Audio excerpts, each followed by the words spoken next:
2026 சட்டமன்ற தேர்தலில் நீங்க கவனமா முடிவெடுங்க அப்படின்னு எல்லாரும் என்கிட்ட சொல்லிக்கிட்டு தான் இருக்காங்க. எல்லா மக்களும் சொல்லிட்டு இருக்காங்க.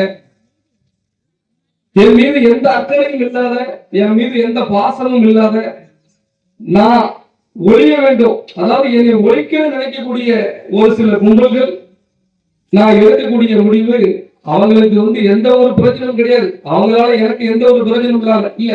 அந்த கும்பல்களுக்கு இந்த கலிங்கப்பட்டி மேடையிலிருந்து நான் ஒரு பதவி வச்சுட்டு போறேன். நீங்க எந்த காரணத்தை கொண்டு எங்களை நினைச்சு வருத்தப்பட வேண்டாம். எங்களுடைய முடிவுகளை நீங்க விமர்சனம் பண்ண வேண்டாம். ஏன்னா என்னுடைய மக்களுக்கு என்ன செய்யணும், என் மக்களை எப்படி பாதுகாக்கணுங்கிறது எனக்கு தெரியும். 24 மணி நேரமும் அந்த சிந்தனையில மட்டும்தான் நான் ஓடிக்கிட்டே இருக்கேன். உடல்நிலை சரியா இருக்கோ இல்லையோ, ஆனா பிரச்சனை இந்த மணிக்கு ஆபத்து அப்படின்னு சொல்லி வரும்பொழுது என் மக்கள் எனக்கு தான் அடிக்காங்க.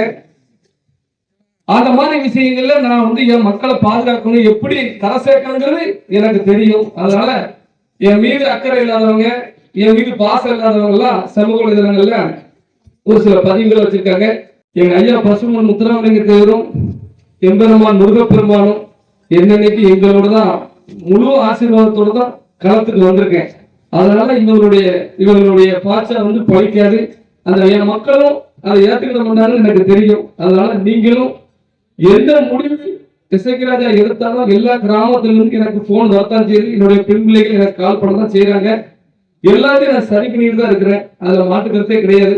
எந்த முடிவு எடுத்தாலும் ஒரு திருப்பி எல்லாரும் நீங்க ஏற்றுக்கிட்டு தான் செய்யணும் அப்படிங்கறத நான் பதிவு பண்ணியிருக்கேன். அதுக்காண்டி உங்களை பாதாளர்கள் கூட தள்ளதுக்கு ஒரு காலமும் நான் முடிவு பண்ண முடியேன். அதனால எல்லா விஷயத்தையும் கடந்துதான் போய்கிட்டு இருக்கு.